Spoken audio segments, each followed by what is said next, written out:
So yun mga Lodi, dito tayo ngayon sa Dion Moto Garage dito sa Calamba, Laguna, no? May papakilala ko sa inyo guys na isa sa malupit at kilalang vlogger dito sa Calamba. Pag naririnig mo to, nasa kabilang banda kami nang hinahanap mo.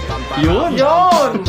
Hello guys, si Papa Henry nga pala, no, ng Calamba, Laguna. Ayan, shoutout mo syempre kay MotoJoy. Sa lahat ng subscriber niya, huwag niyo kalimutan muna syempre subscribe yung kanyang channel, syempre hit the bell button. At hindi lang yan, lahat ng ating motovlogger, supportahan natin lahat ng vlogger at support natin ang local vlogger. Yan. Meron lang ako gusto itanong sa iyo, no, Papa Henry.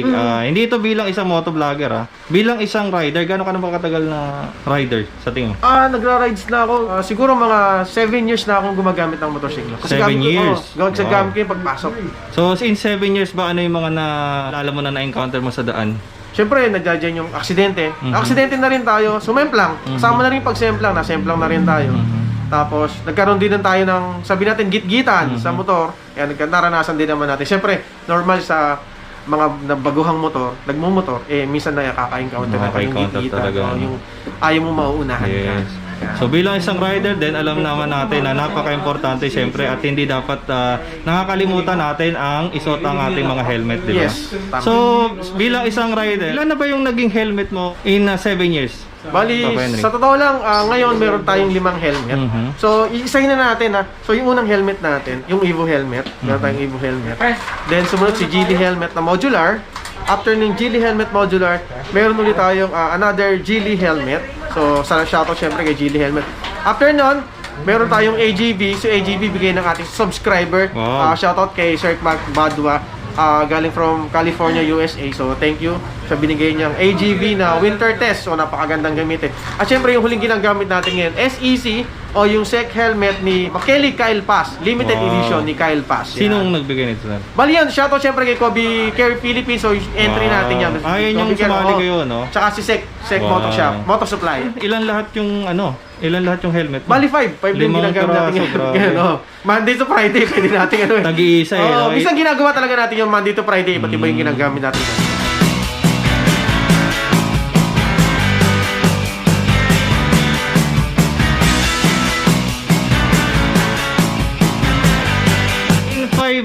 Helmet, no? Siguro naman, pre, iba't ibang helmet, iba't iba rin yung experience, okay, no? Pakiramdam na pagsuot mo. Ano ba yung maibibigay mo na tips dun sa mga baguhang riders natin tuwing bili sila ng sarili nilang helmet? Okay, tama-tama, napakagandang question. Kasi mayroong iba talaga bumibili dahil sikat, nakikita sa kung saan mang video, sa mga Facebook. Pero ganito ang tamang pagsusukat natin ng helmet. Halimbawa, magbibigay tayo ng sample. Bibili ako ng motorcycle helmet dito sa Dion Garage, di ba? Halimbawa, ito, meron Geely dito. So, sample na natin kasi dito yung Geely helmet. Pag bibili tayo ng isang motorcycle helmet, una, dapat alam mo yung fit ng ulo mo. So, kung ako 58, so makikita mo naman siya dito kung ano yung size mo do, 58 or 59 to 60. So, yun, depende sa'yo. Ngayon, paano ba yung tamang sukat sa'yo ng helmet? Kapag bumili tayo ng motorcycle helmet, unang-unang gagawin ninyo ay pagsusukat ninyo, syempre kailangan hihilahin mo yung strap. So pag hinila mo yung strap, sa ganyan dapat. Kasi alam niyo kung bakit hinihila yung strap. Masikip talaga ang entrada ng mga helmet. Kahit anong helmet yan, laging masikip dito. Kaya hilahin mo yung strap. Then, pag hinila mo yung strap, so pasok mo lang siya dito, papaganito. Yan. So, ganun. So, yung strap lang yung gamit natin. Sabihin natin, suotan natin si helmet na to. Paano malalaman na fit sa'yo? Ang tamang pagsusukat ng helmet, mga katrops, dapat yung pisngi natin ay napipisa. Pinakatamang-tama yan. Yung mahigpit sa'yo. Huwag yung lumuluwag. Kasi pag lumuluwag yan, gaganan yung helmet mo. At the same time, paano malalaman na masikip yung helmet mo? Kapag yung dito mo, sentido mo ay sumasakit, hindi mo dapat bilhin yung helmet na yun. Kasi hindi fit sa'yo yun. Kasi nga, sumasakit na yung ulo mo, tapos sobrang higpit na sa'yo yun. Uncomfortable siya, no? Yes, tama. Uncomfortable na yun.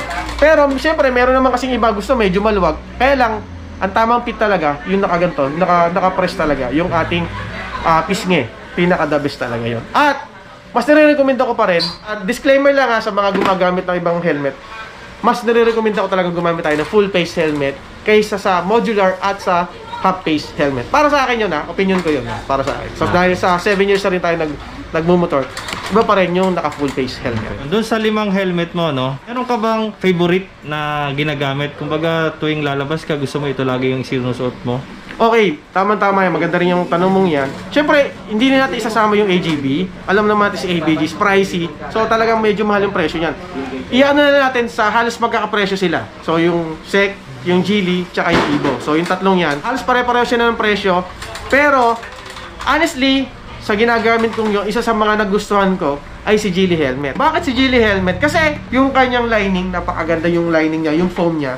Ang ganda ng fit dito. Sabi nga nung iba, para ka talaga nasa set o nasa sopa. So pag sinuot mo to. Tapos yung may SOS, napakaganda. Importante ng SOS kapag na-aksidente. Madali mo tanggalin tong ating mga itong mga foam, inner lining foam. Tapos dual visor, kasama yun sa dual visor. And sunglass ready. So kung mahilig, may iba tao dyan, nagkalimitan, may mga salamin. So ito sunglass ready na yun. So yan, yun lang masasabi ko, isa sa mga nagustuhan ko kay Geely helmet. Last question, Papa Henry, no? Kasi di ba magmula nung nagka-pandemic tayo, no? Marami nang nagsibilihan ng motor, marami mga bagong riders. So ano naman yung maipapayo mo, no, dun sa mga bagong rider ngayon?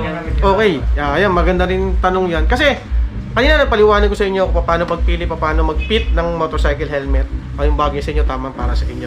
Ngayon, yung sinabi nga niya, yung sa mga baguhang rider natin, ito pinaka-tip natin. Bilang isa sa mga matagal na rin ako, hindi naman sa pinagano, almost 7 years na tayong nagmumotor. Siyempre, gamit natin yung, nakailang beses na rin tayong palit ng motor, may scooter na tayo, mayroon tayong may clutch.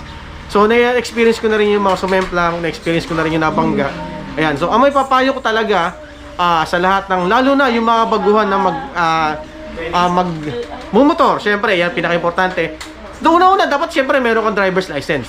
Marunong kang gumamit ng driver's license. Hindi na yung driver's license para lamang ipakita lang sa mga tao. Dapat hindi fake yung driver's license mo. Then, huwag kang magdadrive na nakainom. Pinaka-importante din yan, huwag kang magdadrive na nakainom. Ngayon, bago ka sumakay ng motorsiklo, mga katroops, tsaka mga subscriber ni MotoJoe, siguraduhin mo at isipin mo lagi na may nag-aantay na pamilya sa'yo. Your family is waiting for you kasi umalis ka ng buo sa bahay ninyo, dapat pag uwi mo, buo ka pa rin. Napaka-importante niyan. Kasi kahit sabihin mo, lahat tayo may pamilya. May asawa, may anak. Kahit binata, dalaga, sumakay ka ng motor, dapat lagi mo isipin, may nag-aantay sa'yo pagbalik mo. So, yun lang masasabi natin. Napakasimple lang yung sinabi kong yun. Yung kamote, alam na natin kung ano yung mga kamote, ano yung mga nakapagitgitan, ano yung mga bawal, ano yung mga hindi bawal gawin sa pag nagmumotor. Yun lang ang napaka-importante nating isipin sa atin na may nag-aantay sa iyong pamilya. Yun lang, maraming salamat. And syempre kay MotoJoe, maraming salamat.